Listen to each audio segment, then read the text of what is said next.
Okay, now we are in the sixth meeting of our critical discourse analysis course. Nah, apa yang akan kita lakukan di meeting ke-6 ini? Kita akan fokus di analisis yang kemarin ya. Saya sudah meminta Anda untuk melakukan analisis secara berkelompok. Apa yang dianalisis kemarin? Buku bahasa Inggris kelas 7. Tingkat SMP. Ya, betul. Jadi buku bahasa Inggris tingkat SMP ya.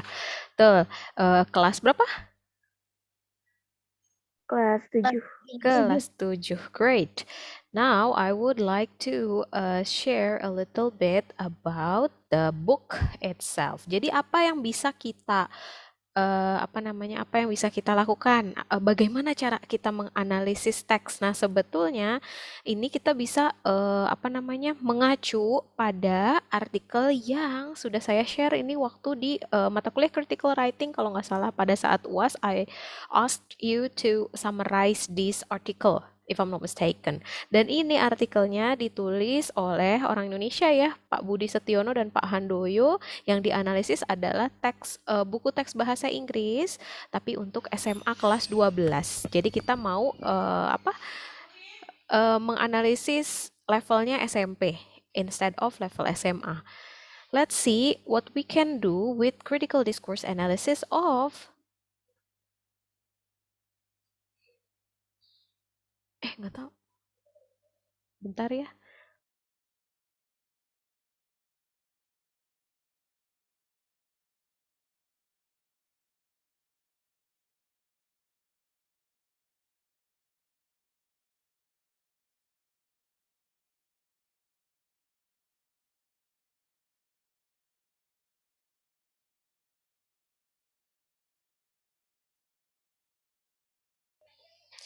Oke, apa yang bisa kita lakukan di buku untuk menganalisis buku paket bahasa Inggris gitu. Nah, ini yang dilakukan oleh Pak Budi Setiono dan Pak Handoyo adalah mencari multicultural values. Kita lihat dari judulnya ya, ada representasi nilai-nilai multikultural di buku paket bahasa Inggris. Dia menggunakan critical discourse analysis yang erat kaitannya dengan SFL. Jadi sebenarnya intermingled ya antara critical discourse analysis dengan SFL.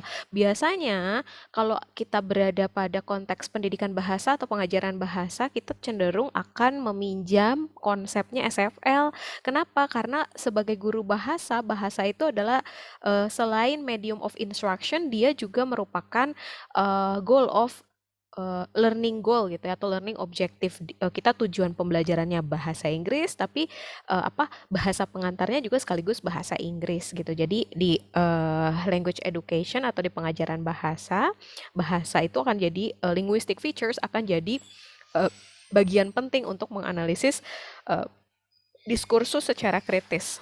Nah, di sini dia pakai SFL ya, toolnya tool SFL yang kemudian dikawinkan gitu ya dengan critical discourse analisisnya Creswell, Gunter Kress kalau nggak salah.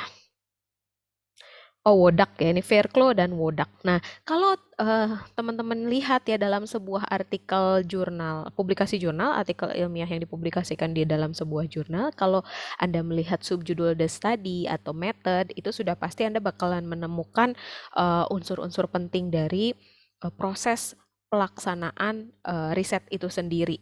Nah, jadi kita akan sedikit ngebahas riset tapi yang sederhana aja gitu. Kita akan buat dalam bentuk hasil analisis kelompok. Kemarin keputusannya sudah diumumkan gitu ya bahwa kelompok 1 hingga kelompok 4 akan menganalisis buku paket di chapter 1 yaitu tentang greeting, saying thank you, saying sorry, sama lift taking kalau nggak salah.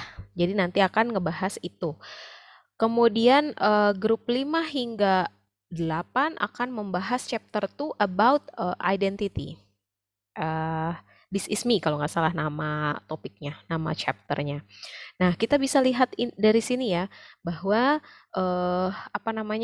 di sini Anda bisa bilang we adopts critical discourse analysis di dalam hasil analisis kelompok Anda ya, to examine atau to analyze. Nah, analyze apa yang mau Anda analisis? Kalau di penelitian ini kan nilai-nilai multikultural nih yang mau dianalisis. Nah, kita bisa tentukan satu topik yang mau kita analisis dari buku paket tersebut pakai critical discourse analysis. Katakanlah misalnya the topic of inclusivity gitu ya. Jadi inklusivitas dari representasi berbagai suku bangsa gitu ya yang ada di Indonesia di dalam buku paket bahasa Inggris gitu. Apakah betul inklusif atau enggak nih buku paketnya? Nanti kita bisa lihat gitu ya dari nanti representasi gambarnya, terus nanti penamaan karakternya siapa saja gitu. Nanti kita bisa analisis dari unsur tersebut. Atau misalnya Anda mau menganalisis muatan muatan nilai-nilai lokal yang ada di buku bahasa Inggris gitu ya. Padahal kan bukunya secara konten dia ngajarinnya bahasa Inggris ya, bagaimana you communicate with English gitu di SMP. Tapi pemilihan karakternya, nama figur yang ada di dalam buku paketnya itu ternyata nama-namanya tuh Indonesia banget. Terus apalagi contohnya nanti kita bakalan bareng-bareng ngelihat contoh hasil dari analisis gitu. Jadi kan sebetulnya kemarin saya sudah memberikan acuan ya, apa saja nih yang perlu Anda cek ketika menganalisis menggunakan lensa critical discourse analysis. Oke, kemudian, nah ini adalah salah satu buku acuannya. Kalau misalnya Anda mau mengakses kembali buku ini, tinggal akses saja soal ujian UASnya academic writing ya. Di sana ada link menuju Google Drive tempat artikel ini saya upload gitu ya. Masih bisa aksesibel hingga saat ini. Nah, berikutnya saya mau nge-share contoh dari analisis gitu ya. Jadi ini belum selesai. Karena memang kita, sebentar yang kelihatan di Anda apa? Sedikit ya, setengah ya layarnya ya yang muncul. Iya, Miss. Oke, saya fullin dulu ya biar layarnya besar. Oke. Nah, ini contoh dari hasil analisisnya. Tapi sekali lagi ini belum selesai dan ini tidak menjadi rujukan yang kaku gitu. Bahasanya nggak mesti kayak gini nggak masalah. Nah, kalau Anda lihat ini adalah social semiotic theory untuk melakukan analisis teks multimodal. Teks multimodalnya kebetulan berupa buku paket buku pelajaran bahasa Inggris yang didistribusikan untuk mengajar siswa SMP di Indonesia. Dan karena kita berbagai latar ya, SMP-nya ada SMP negeri, ada SMP swasta, ada SMP yang berbasis pesantren, ada yang SMP berbasis umum. Nah, biasanya buku paket yang dikeluarkan oleh kementerian itu jadi buku pegangan wajib di sekolah-sekolah negeri. Nah, biasanya kalau sekolah swasta boleh pakai buku paket tersebut atau menggunakan alternatif buku pegangan yang lain, misalnya terbitan Erlangga atau terbitan Quadra misalnya. Nah, kemudian kita bisa menggunakan lensa ini, tetapi tidak secara tidak secara blind kita jawab per poin gitu. Jadi bagaimana caranya pertanyaan-pertanyaan ini termaktub gitu ya dalam bentuk paragraf gitu. Jadi nanti hasil analisisnya bukan menjawab pertanyaan-pertanyaan yang ditampilkan di lembar panduan gitu ya, tetapi Anda membuatnya dalam bentuk paragraf. Nah, ini mungkin yang kemarin kurang rinci saya beri infonya kepada Anda, tapi nggak apa-apa, namanya kan kita berproses ya, jadi nggak masalah kalau misalnya Anda sudah melakukan analisis, kemudian bentuk paparan analisisnya itu menjawab pertanyaan demi pertanyaan pun tidak masalah gitu. Kemudian kita lihat, ini saya ambil contoh hasil analisis chapter 1 ya, chapter 1 itu untuk group 1 up to group 4. Nah, jangan sedih yang chapter 2 kok nggak dikasih contoh analisisnya, nanti kita kan diskusi bareng-bareng supaya Anda ada gambaran gimana sih melakukan analisisnya. Nah, ini ya yang saya susun. Di paragraf pertama, kita memperkenalkan dulu latar belakangnya kenapa kita mau melakukan aktivitas menganalisis buku paket menggunakan lensa Critical Multimodal Discourse Analysis. Nah, ini karena government mandated textbook, buku paket yang dikeluarkan, yang ditentukan oleh pemerintah itu biasanya didesain untuk memenuhi tujuan dari policy maker. Siapakah policy maker atau pembuat kebijakan di kita?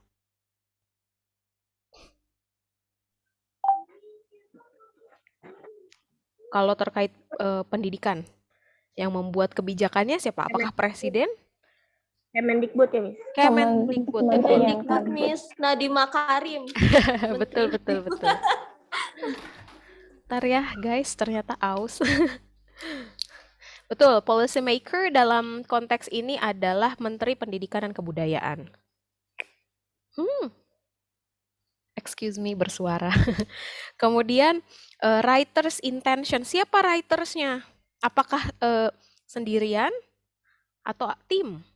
Biasanya kalau buku paket.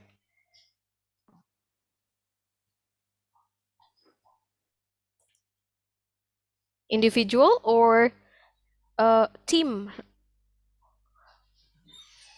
Tim maybe. Biasanya Tim ya, Miss? ya betul, tim.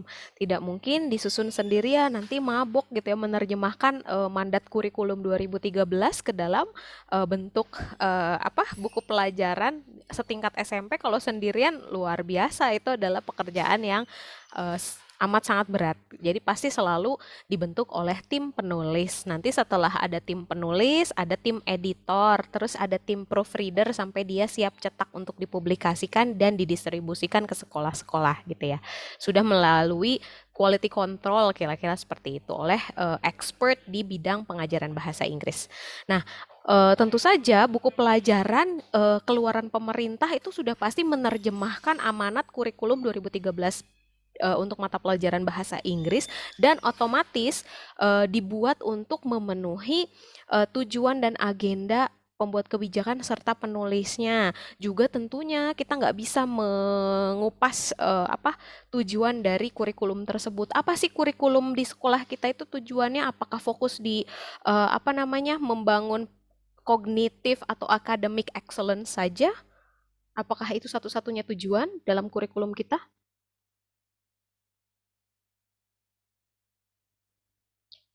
Fokus di akademik atau ada pendidikan karakternya nih? Ada pendidikan karakternya. Ada pendidikan karakternya. Nah, itu juga kemudian akhirnya diterjemahkan di dalam proses pengajaran ya di berbagai mata pelajaran gitu. Makanya di sini the way the writers decide the language content, bagaimana penulisnya menentukan konten bahasa apa saja yang perlu dimasukkan untuk SMP kelas 7, kemudian how to display, bagaimana menampilkan konten tersebut, disusunnya gimana sih? Bukan how to display it berarti ya, how to organize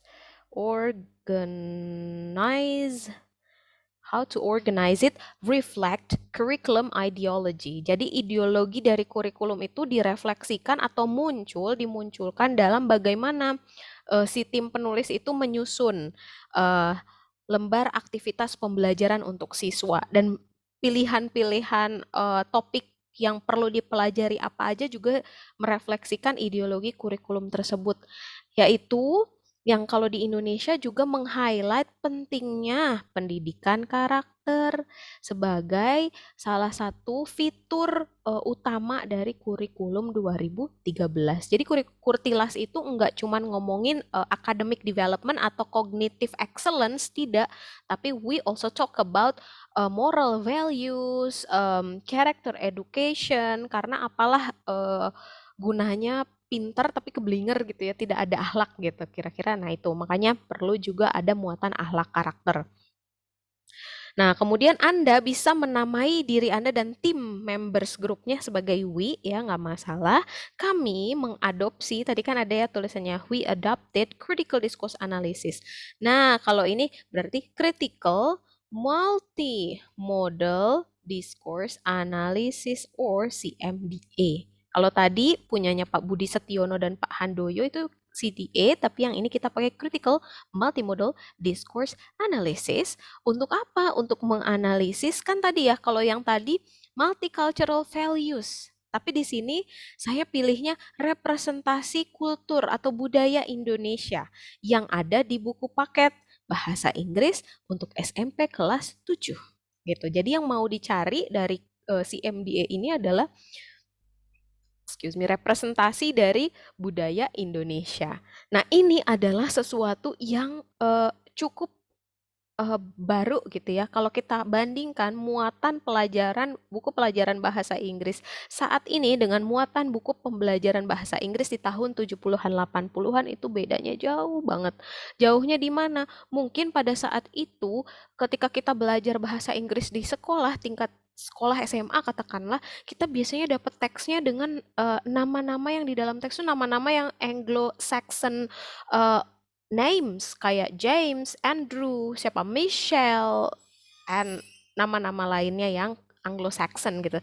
Jarang kita nemu di teks buku pelajaran bahasa Inggris namanya Udin gitu ya, Ahmad itu jarang gitu. Nah, sekarang sudah mulai terbuka terhadap intercultural values di dalam muatan buku pelajaran. Jadi teks-teksnya itu dengan nama-nama yang enggak lagi Anglo-Saxons tapi menyerap nama-nama lokal Indonesia yang umum ada di Indonesia. Makanya akhirnya tiap kelompok nanti boleh memilih perspektif apa atau isu apa yang mau dianalisis pakai critical multimodal discourse analysisnya.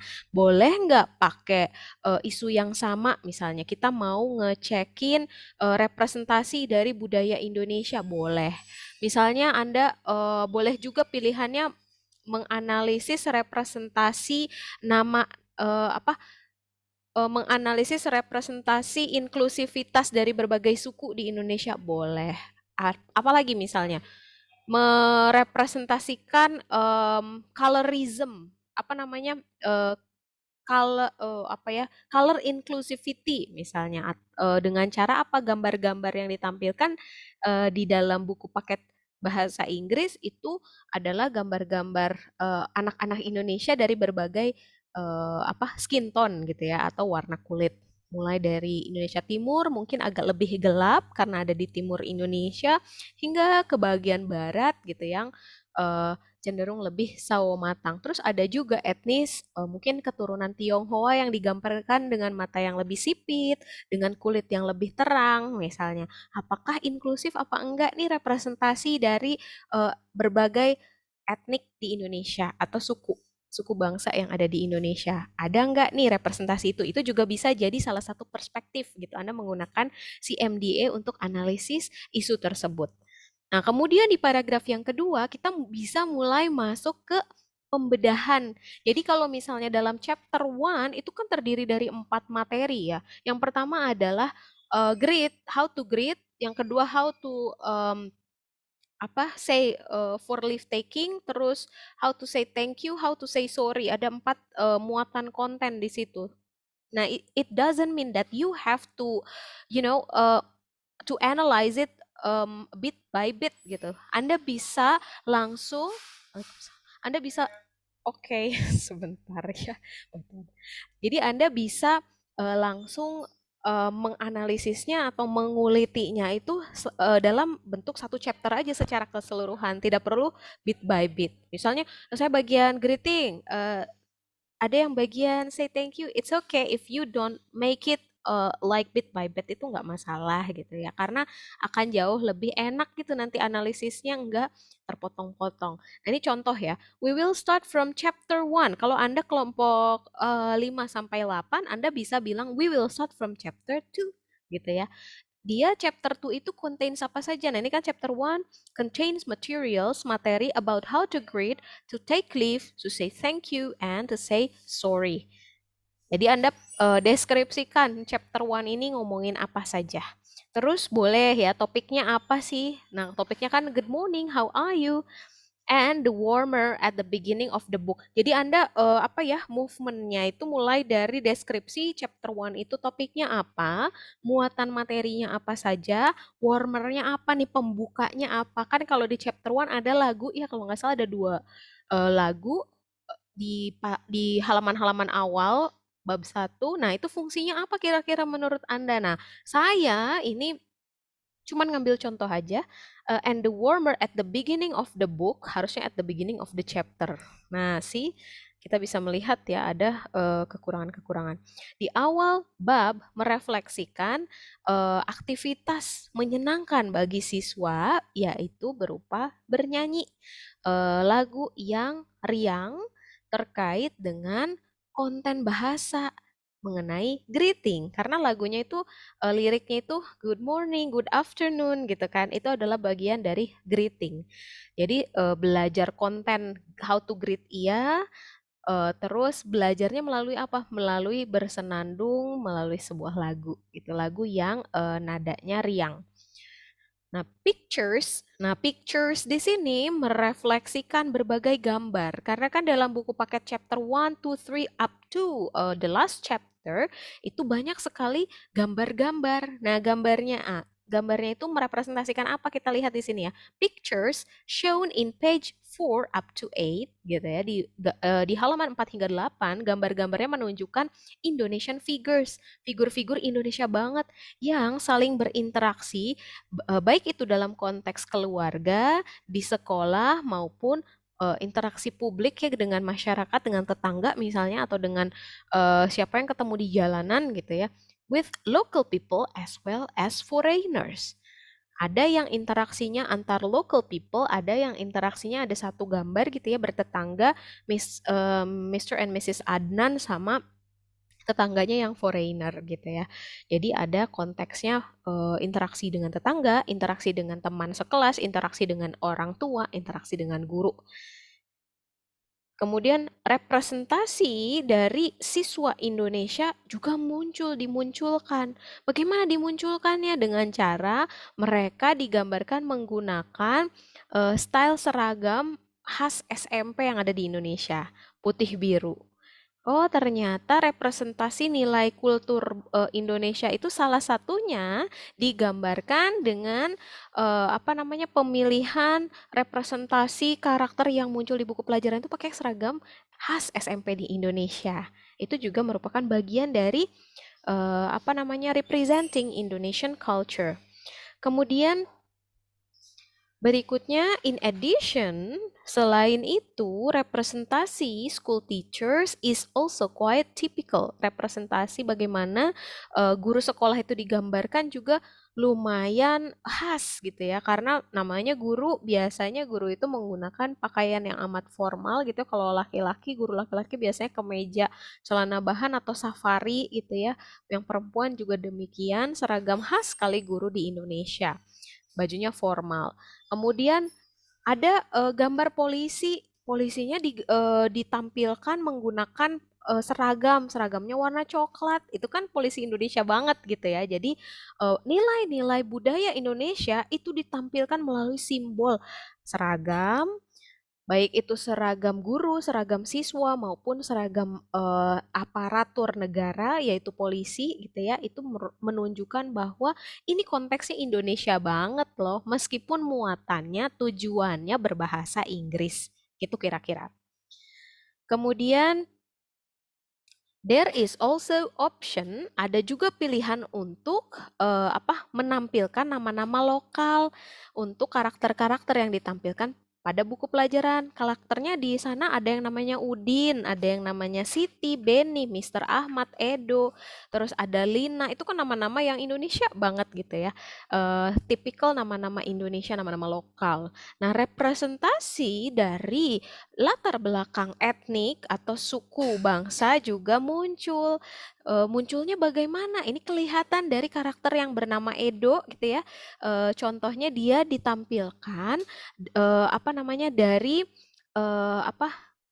bagian Indonesia Timur, dibuktikan dengan penggambaran Edo dengan warna kulit yang lebih gelap dan bentuk rambut yang curly gitu. Itu kan adalah meskipun nggak semua orang Indonesia Timur begitu tampilannya, tapi kita bisa membedakan, oh iya, Edo ini terlihat representasi anak SMP dari Indonesia Timur dengan warna kulit yang lebih gelap, dengan rambut yang keriting.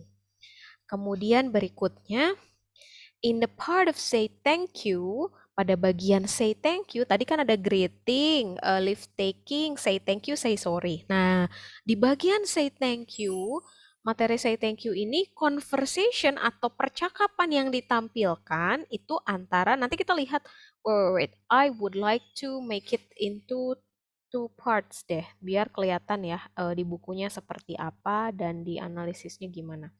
Bentar ya, sabar.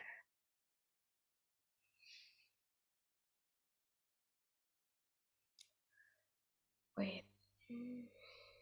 Kita bikin jadi setengah-setengah layarnya ya.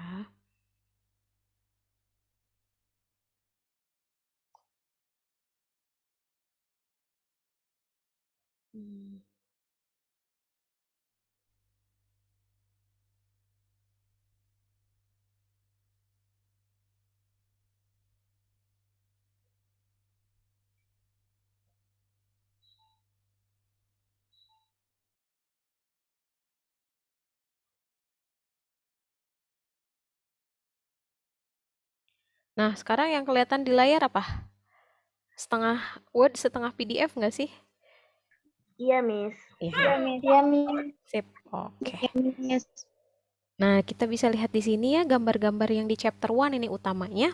Ini Edo. Edo digambarkan berkulit lebih gelap dan dengan tipikal rambut keriting.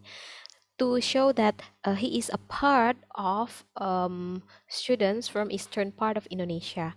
Kemudian di sini ada Benny. Benny dengan warna kulit yang ya biasa lah ya, sawo matang, rambutnya hitam lurus gitu. Kemudian di sini juga seragam ya, terkait seragam. Ada seragam pramuka kemah gitu ya, biasa banget. Ini adalah seragam, tipikal seragam pramuka yang ada di Indonesia dengan topi baretnya. Nah, ini penggambaran seragam SMP. Kemudian di sini kehidupan bertetangga ya, ada foreigner, ada Mrs. Adnan, ini Mr. and Mrs. Smith. Kemudian penggambaran guru dengan formal uniform safari ya, Pak Guru. Bu Guru pun demikian, itu ada yang menggunakan jilbab gitu ya.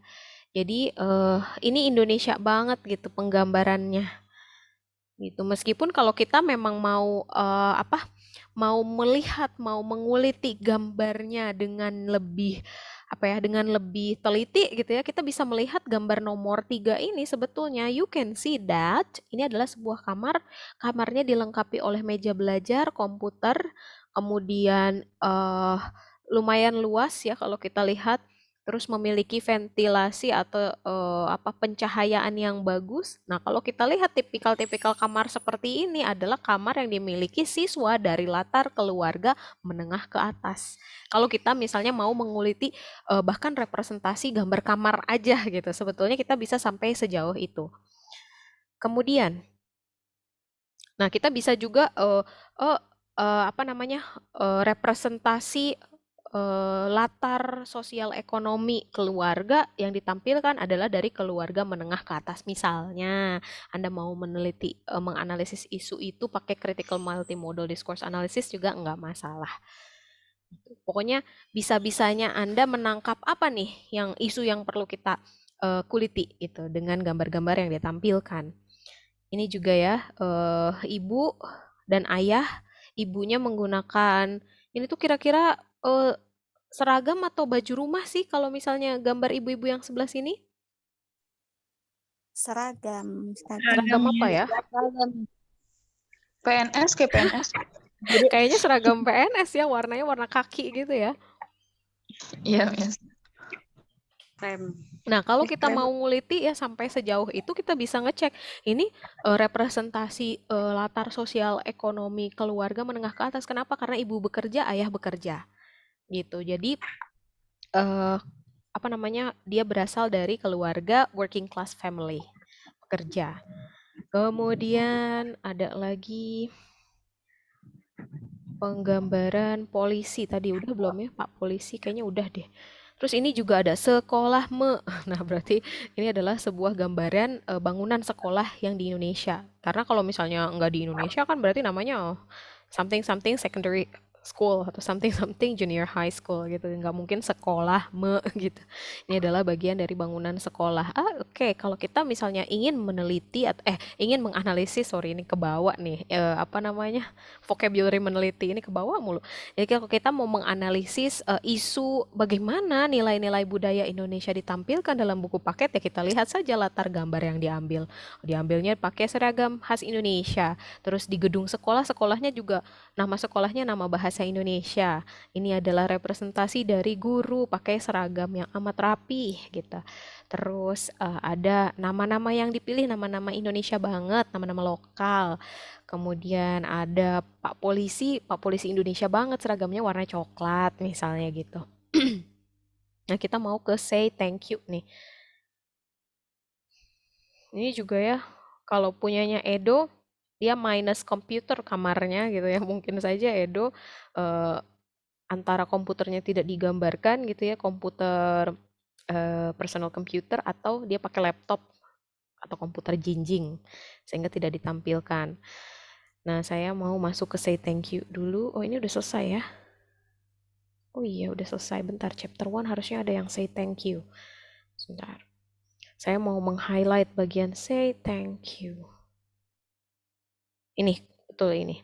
Nah, ini ada di sini, in the part of say thank you material, the conversation is portrayed to happen between student, ini studentnya Edo, and his teacher. Ini Mr. Eri, gurunya Edo. Telling him, Edo bilang sama him, Mr. Eri, that the class is ready to use. Good morning, Mr. Eri, the class is ready, sir. Morning, Edo. Okay, thank you. Nah, biasanya jenis percakapan seperti ini, bahwa siswa yang bertanggung jawab untuk memastikan kelasnya itu siap untuk belajar gitu ya, sudah tidak berantakan, murid-murid sudah duduk di tempatnya masing-masing gitu. Kemudian siswanya nyampe ke ruang guru atau ke gurunya, nyamperin bilang, Pak, Bu, kita sudah siap untuk belajar. Nah, ini adalah tipikal hierarchical social status of teacher and student. Itu ada hierarki sosial statusnya antara guru dengan siswa. Jadi siswa yang memiliki tanggung jawab untuk mempersiapkan kelas, dan guru ketika masuk ke kelas itu sudah tinggal langsung ngajar aja, kira-kira seperti itu. Nah, this is a typical discourse. Ini adalah diskursus yang khas sekali di konteks sekolah di Indonesia, di mana siswa adalah bagian orang-orang yang memiliki tanggung jawab untuk mempersiapkan kelas hingga kelas siap untuk digunakan, untuk dipakai belajar gitu. Baik itu melalui sistem PICAP, kebersihan, dan lain sebagainya. Nah, ini contoh dari analisis chapter 1. Boleh diadaptasi oleh group 1 up to group 4. Nah, selain itu, you have to also, modalitasnya bukan have to. You can also direct your gaze, mengarahkan perspektif Anda pada kolom-kolom instruksi. Ini adalah kolom-kolom instruksi ya. Contohnya, we will do a drill to say goodbye. Kita akan latihan to say goodbye, mengucapkan salam perpisahan. Here are what we will do each time. Ini adalah prosedurnya berarti ya, prosedur dalam melakukan latihan. Pertama, kita akan dengarkan guru kita menggambarkan satu situasi. Kemudian kita akan merespons dengan sapaankah, terima kasihkah, atau goodbye-kah. Nah, ini dia fokus di goodbye. We will say the sentences loudly, clearly, correctly. Nah, ini pakai adverb of manner untuk apa fungsinya? We will say the sentences loudly, clearly, correctly. Fungsinya untuk apa sih instruksi ini? Kira-kira?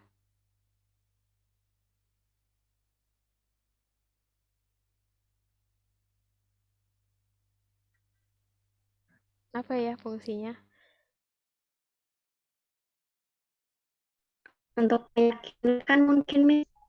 Iya, Lia, boleh diulang? Untuk meyakinkan. Untuk meyakinkan. Meyakinkan siapa? Murid, Miss. Untuk menginstruksikan murid agar ngapain?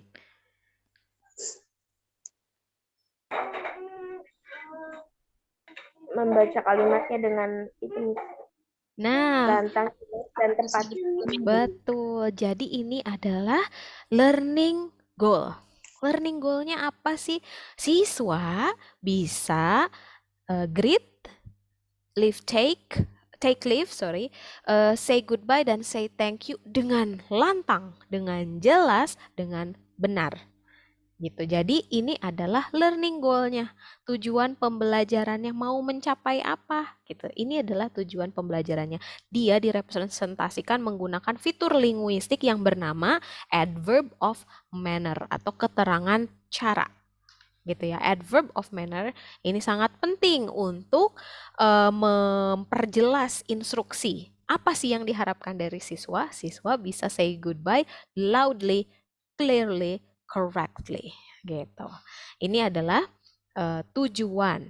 Nah, Anda bisa masukin misalnya katakanlah ini sudah selesai masuk ke paragraf baru mau fokus di instruksi gitu ya. Selain itu misalnya ya another salah. Bentar. Another aspect that we can see atau we can scrutinize. Nah, scrutinize ini adalah apa? Sinonim dari apa?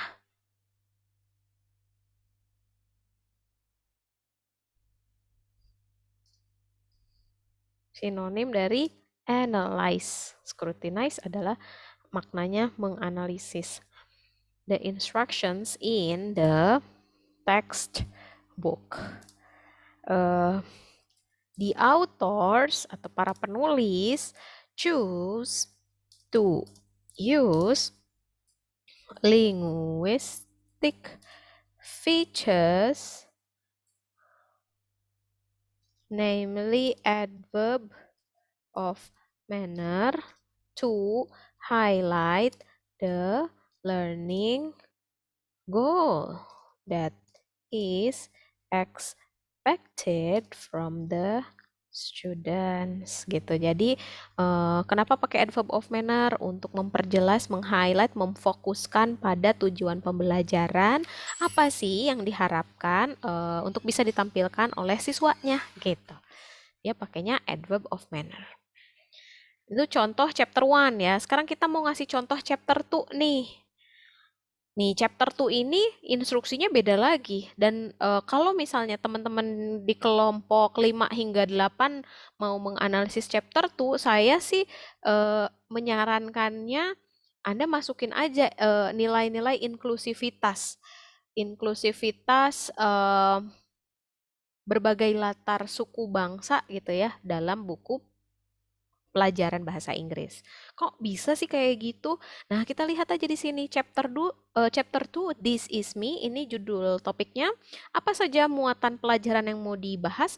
Ada our identities, ada our hobbies and what we like, the members of our family. It's about personal information about our identity. Nah, kita lihat di instruksinya. Instruksi di sini masih bilang, we will say sentences loudly, clearly, and correctly. Nah, ini adalah learning goal-nya. Boleh membaca terlebih dahulu karena ini masih warmer ya, masih awal bab 2. Untuk memberikan contoh bagaimana memperkenalkan diri atau menyatakan siapakah diri kita kepada orang lain. Kita lihat dari pemilihan gambar ya, ini dimulai dari perempuan, laki-laki, representasinya sama ya, 50-50. Kemudian kalau kita lihat dari kolom conversation bubble di sini ada, hello, my name is Hasnida, I am from West Sumatra. Dia mewakili siswa dari Pulau Sumatera. Kemudian di sebelah kanannya, good morning, my name is Max Bay, I'm from East Nusa Tenggara. Nah, ini merepresentasikan siswa dari Nusa Tenggara Timur. Beda pulau. Ini yang Sumatera, ini Nusa Tenggara. Kemudian yang ini, my name is Tito Pesolima, I am from Seram Island. Ini dari Pulau Seram. Kemudian, Hello, my name is Haira. I am from Central Kalimantan. Ini mewakili Pulau Kalimantan. Kemudian ada lagi, Good afternoon. My name is Dedeh Fatima. I am from West Java. Ini mewakilkan siswa dari Pulau Jawa. Berikutnya, Hello, my name is Azwar. I am from South Sulawesi. Jadi menggambarkan atau merepresentasikan siswa dari latar Pulau Sulawesi. Keseluruhan pulau yang ada di Indonesia dimasukin nih di chapter 2. Kalau Anda misalnya isu yang ingin dianalisis adalah isu inklusivitas dari berbagai suku bangsa, ini adalah salah satu representasi yang amat tepat gitu karena ada berbagai pulau diambil dari Sumatera, Sulawesi, Kalimantan, Pulau Nusa Tenggara, Pulau Seram, bahkan Pulau Jawanya cuma ditaruh di bagian ke 1, 2, 3, 4, 5. Ditaruh di urutan kelima. Ini untuk kira-kira mendekonstruksi ya, bahwa kan memang sekarang mayoritas itu selalu Jawa sentris gitu ya, Java centrism gitu. Jadi semua orang tuh ngertinya tuh Jakarta seperti ini, Bandung seperti ini, Surabaya seperti ini, tapi orang jarang tahu bagaimana sih kehidupan di Kendari misalnya. Orang jarang tahu bagaimana sih kehidupan di di pulau-pulau lain gitu ya. Saya juga nggak bisa menyebutkan nama. Nah, sekarang apalagi wacana Indonesia ibu kotanya mau dipindahin ke Pulau Kalimantan gitu ya. Mungkin itu ingin mengikis, mendekonstruksi Jawa sentrisme itu. Tapi kita nggak tahu ya. Apart from that, kita mulai akan masuk ke bagian kedua. Misalnya, ini chapter yang kedua Anda mau meneliti kolom instruksi gitu ya. Di sini instruksinya termasuk baru, tidak lagi we will say the words clearly, loudly, and correctly, tapi di sini ada instruksi baru. We will use the right prepositions. Kita akan menggunakan preposisi ya, add, on, in for the places untuk menunjukkan tempat. We will spell the words and use the punctuation marks correctly. We will say the words loudly, clearly, correctly. If we have any problems, we will go to our teacher for help.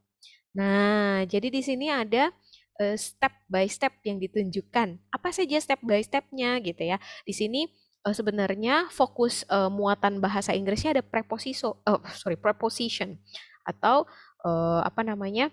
kata depan untuk menunjukkan tempat gitu ya. Jadi kegiatan berbahasa yang termasuk ke dalam muatan preposisi itu adalah spelling, mengeja kata, menggunakan punctuation mark atau tanda baca, kemudian mengatakan kata dengan lantang, jelas, dan dengan benar. Kalau kita punya masalah, nah ini ada advice. Kalau merasa kesulitan, jangan ragu untuk nanya sama gurunya gitu. Ini adalah salah satu instruksi yang quiet, klise sebetulnya. Dia terdengarnya klise ya, tapi kemudian kan betul kalau kita misalnya stuck gitu ya, nanya sama kawan-kawan stuck gitu, kita tidak menemukan jawaban, kita bisa tanya the more knowledgeable other, dan dalam kasus ini asumsinya the more knowledgeable other-nya adalah gurunya gitu. Jadi boleh konsultasi kepada yang lebih capable. Ini contoh ya, diambilnya dari Max B. Contohnya tidak lagi namanya, for example, Joko gitu, karena Joko is very very Java-centrism. Jadi kita ngambilnya si penulis ini dari perspektif representasi Nusa Tenggara Timur. Ini adalah satu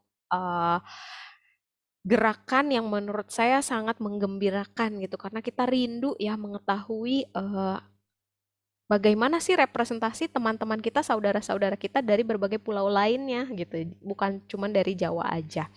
Nah, sekarang kita lihat di sini masih sama ya ternyata instruksinya tentang preposition.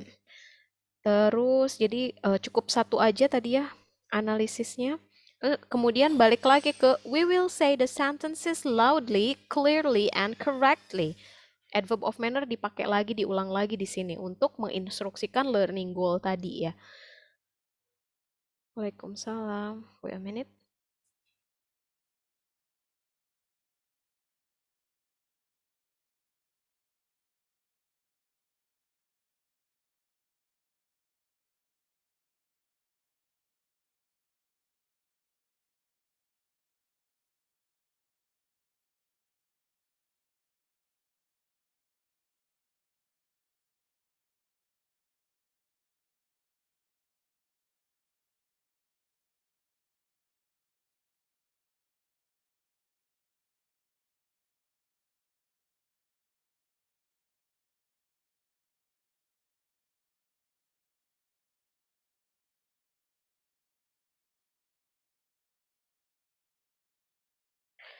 Oke, I'm coming back.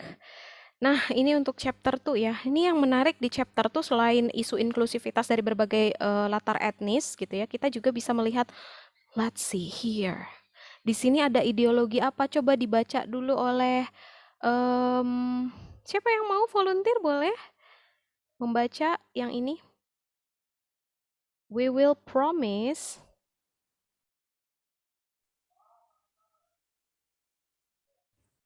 Andina mungkin ya, Miss. Boleh, Andina silakan. We promise we will use only English. We will not use bahasa Indonesia. We will use the right preposition in, on, at for the place. We will spell the words and use punctuation marks correctly. We will say the words loudly, clearly, and correctly. If we have any problems, we will go to our teacher for help. Great, thank you so much Andina. Menurut Andina saat membaca instruksi yang ini beda nggak sih dengan instruksi-instruksi sebelumnya? Beda, Miss. Ini lebih menekankan biar belajar Yang ini bahasa lebih Inggris. menekankan biar belajarnya pakai bahasa Inggris doang. Karena di sini ada kata-kata we promise. Nah, siswa dibuat untuk berjanji gitu. Melalui instruksi ini, siswa dibuat untuk berjanji, kami janji, kami hanya akan menggunakan bahasa Inggris. Kenapa ada kata-kata hanya? Di sini ada kata-kata only. Kami hanya akan menggunakan bahasa Inggris. No matter what happen, we will only use English. Berarti ideologinya adalah bukan multilingual, tapi monolingual ideology yang muncul di chapter 2 untuk siswa SMP supaya dipaksa gitu ya kira-kira menggunakan cuma bahasa Inggris. Kira-kira if you were the students, kalau Anda yang jadi siswa SMP-nya, Anda perasaannya gimana kalau dipaksa untuk pakai bahasa Inggris doang? Padahal English is not your mother tongue. What do you think? Tertekan. Tertekan. Rasa takut gitu, Miss. Tertekan. Ya, disimpan di situ aja ya. Oke.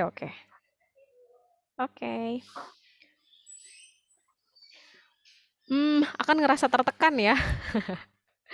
Karena logikanya anak SMP, bayangkanlah anak SMP itu kan baru lulus SD gitu ya, sedang kelas 7 lagi. Kelas 7 tuh benar-benar baru orientasi jadi anak SMP gitu ya.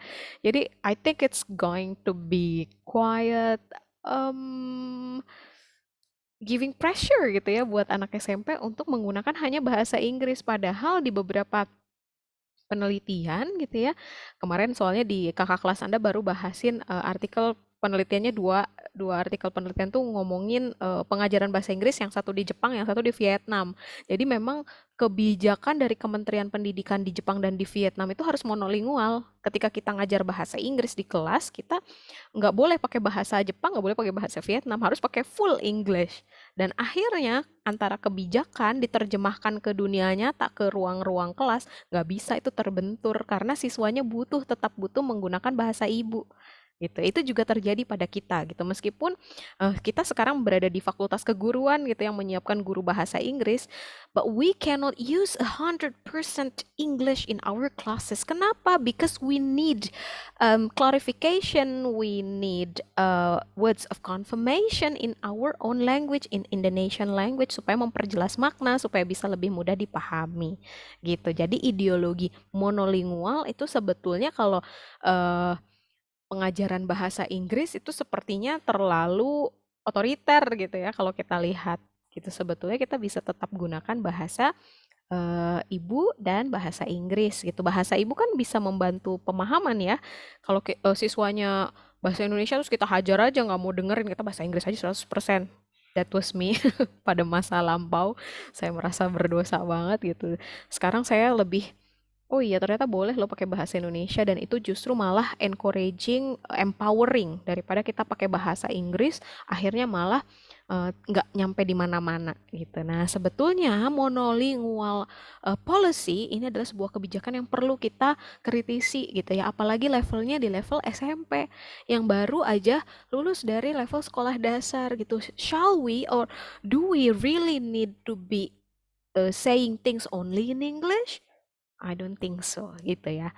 Nanti Anda bisa kritisi dalam lembar instruksi yang ini gitu. Nah, itu fungsinya critical discourse analysis gitu ya. Nah, ke bawahnya saya belum mengecek dengan lebih dengan lebih detail, tapi saya lihat di sini memang representasi nilai-nilai Indonesianya tetap dibawa ya, terbukti dari penggambaran seragam SMP yang khas Indonesia sekali, ada badge-nya badge SMP gitu ya, OSIS SMP. Kemudian ada Pak Guru digambarkan berkacamata, kemudian menggunakan pakaian yang rapi, sabuk, dan lain sebagainya. Ini adalah tipikal dari penggambaran guru di sekolah-sekolah di Indonesia. Kemudian, nah ini menarik. Ya, menariknya kenapa? Karena kan asumsi kita untuk buku When English Rings a Bell untuk anak SMP fokusnya hanya di bahasa lisan, hanya di spoken text. Tapi, nah di sini ternyata ada instruksi we will redesign and add the English expressions into our student ID card, our library ID card, and any other ID card we have. Akan mendesain ulang. Nah, ini kan adalah satu kegiatan yang eh, apa namanya, kalau dalam critical discourse analysis itu kan salah satu jenis CDA adalah critical multimodal discourse analysis. Jadi kita menganalisis teks-teks multimodal dan ini penugasannya adalah merupakan penugasan multimodal teks.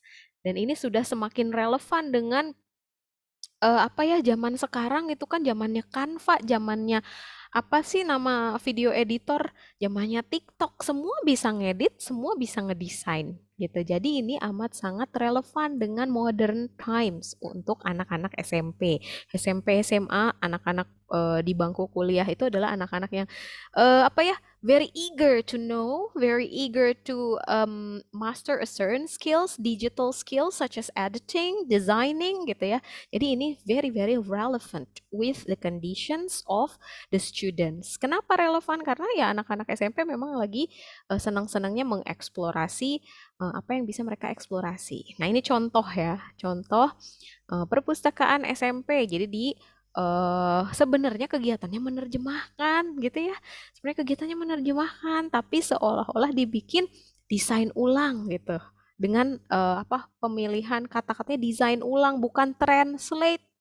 Kan kalau misalnya ada instruksi translate, oh how boring it will be for students. Tapi kan kalau desain ulang gitu, it sparks a sense of creativity in students' mind, in students' hearts gitu ya. Jadi ini adalah satu instruksi yang amat sangat thoughtful buat anak-anak SMP. Jadi bahasanya bukan terjemahkanlah, tidak, tapi desain ulanglah kartu-kartu ID card yang ada di sekolah gitu. Jadi kesannya lebih kreatif. Oke.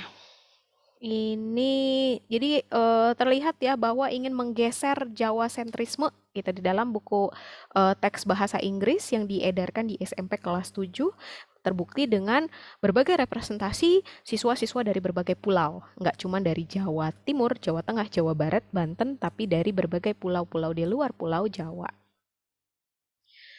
Nah, ini juga ya terlihat darker skin tone. Kita lihat biak Papua gitu ya. Jadi ada representasi siswa dari Papua dengan kulit yang lebih gelap, dengan bentuk curly hair gitu ya. Dan ini adalah quite inclusive in my opinion. I don't know about you. Nanti silakan Anda diskusi dengan teman-teman sekelompoknya. Kira-kira nanti akan melakukannya seperti apa, hasil analisisnya akan seperti ini.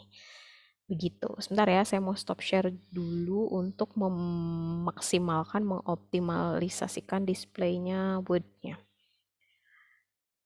Oke, I'm coming back to the screen sharing.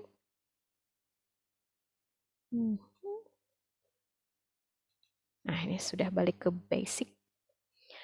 Jadi seperti ini nanti bentukan analisisnya ya, meskipun di dalam lembar panduannya ada 5 pertanyaan ini, tapi 5 pertanyaan ini kira-kira nanti akan dirangkum jawabannya dalam bentuk esai pendek mengenai hasil analisis kelompok terhadap tadi ya berbagai isu.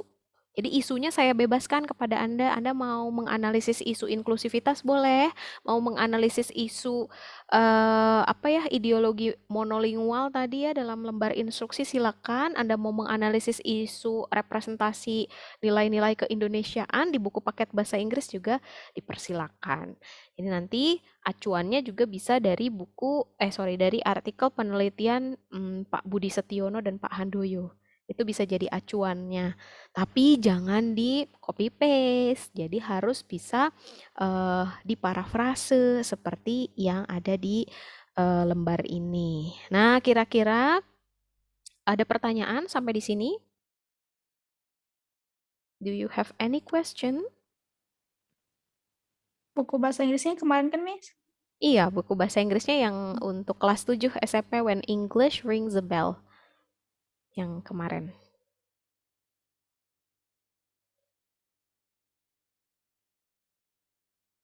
Halo, halo. Apakah saya terlempar? Saya nggak terlempar kan? Tidak, Miss. Biru semua. Oh ya, ini saya sudah pindah jaringan soalnya. Soalnya saya mau mulai mengakses web dosennya sekarang. Kalau kemarin di awal kan saya bingung ya masih ada yang harus konfirmasi. Jadi sekarang saya mau cek attendance-nya di pertengahan saja deh. Bentar ya. Yang kelihatan sekarang di layar apa? Masih yang tadi, Miss. masih yang tadi, Miss. Oh, masih yang tadi. Oke, oke. Sebentar, saya harus stop share dulu berarti. Ulang ya. Nih kalau saya pindah jaringan WiFi hilang gambar saya karena saya kalau pakai WiFi lokal nggak bisa webcamnya nggak bisa nyambung. Jadi saya off-kan kamera ya. Oke, Miss.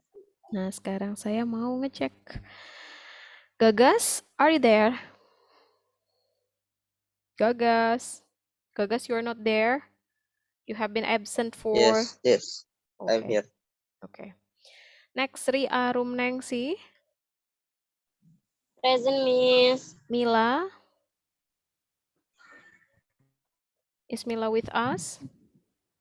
Mila's not here. Anissa Nihayatun Nihlah. Nis? Present, Miss. Oke, alhamdulillah Anissa bisa gabung dengan kita ya. Noah Yuliana. Present, Miss. Great. Iin, Present, Miss. Ila,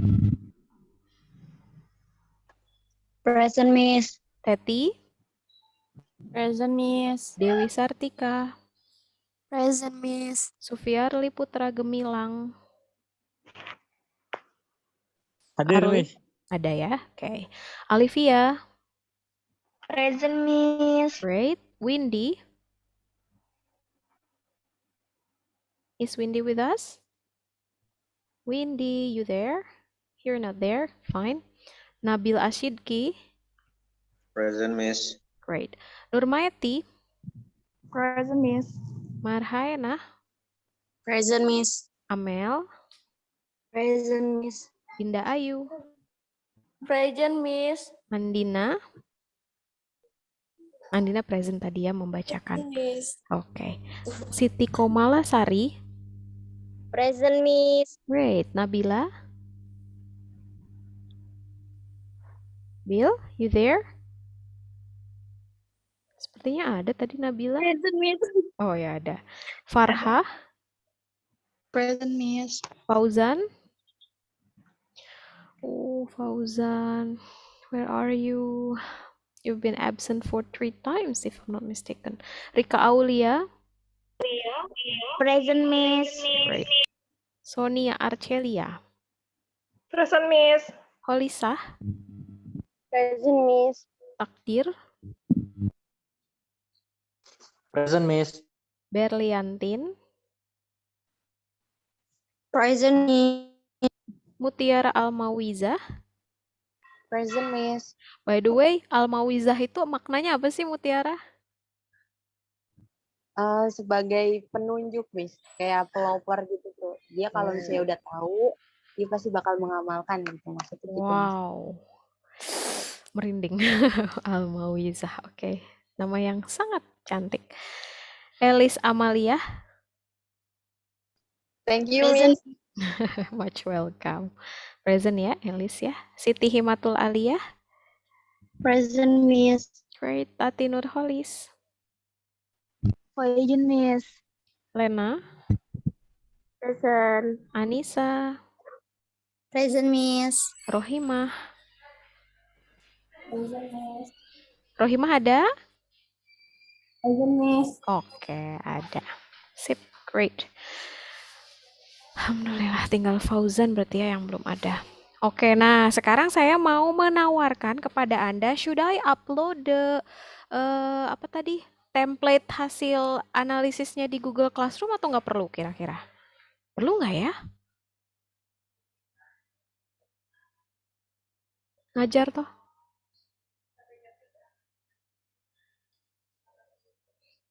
Perlu di upload nggak ke Google Classroom? Ya, Miss. Miss. Gimana? Nggak kedengeran.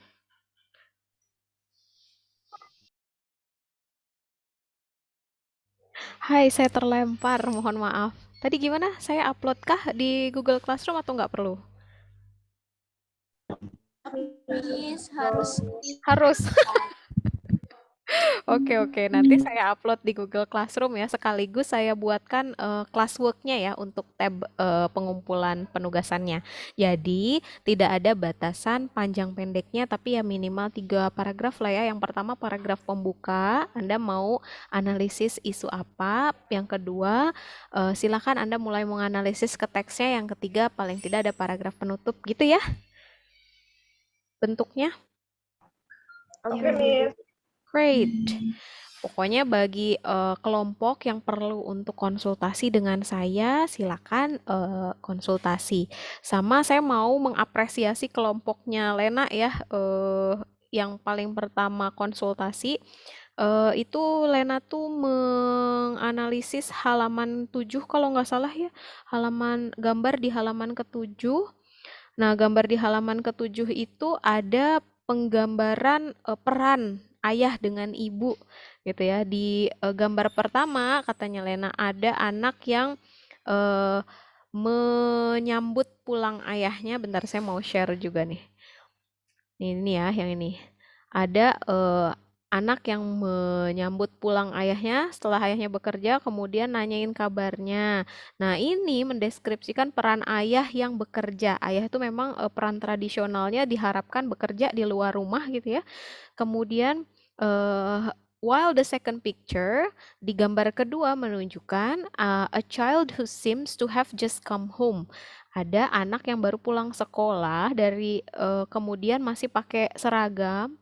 Kemudian bilang sama ibunya, "Ibu, I am tired and hungry."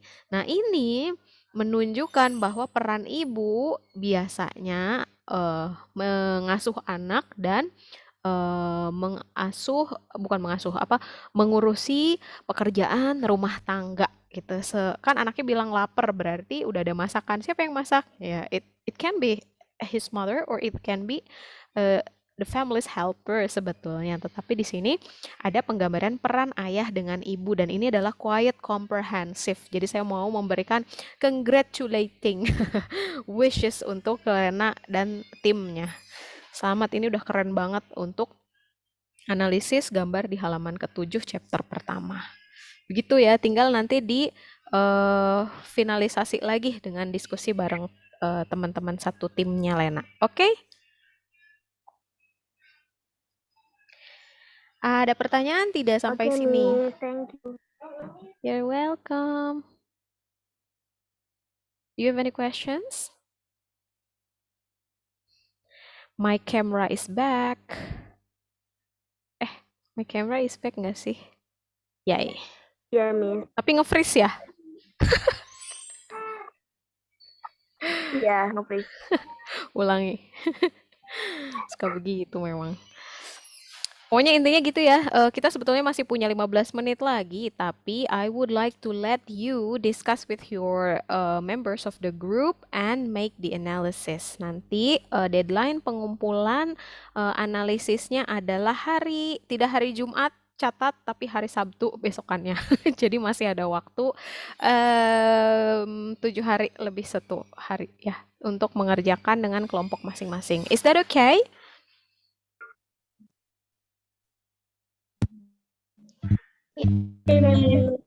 Oke, dan oke, kalau begitu, jika tidak ada lagi pertanyaan, saya kira cukup ya untuk diskusi kita pada hari ini untuk mata kuliah Critical Discourse Analysis. Yes, Miss. Oke, kalau begitu saya akan tutup diskusi kita pada hari ini. Mari kita recite ayatul hamdalah together. Alhamdulillahirabbil alamin. Thank you so much everyone for coming and participating in today's discussion. I will end today's meeting. Assalamualaikum warahmatullahi wabarakatuh. Waalaikumsalam. Waalaikumsalam warahmatullahi wabarakatuh.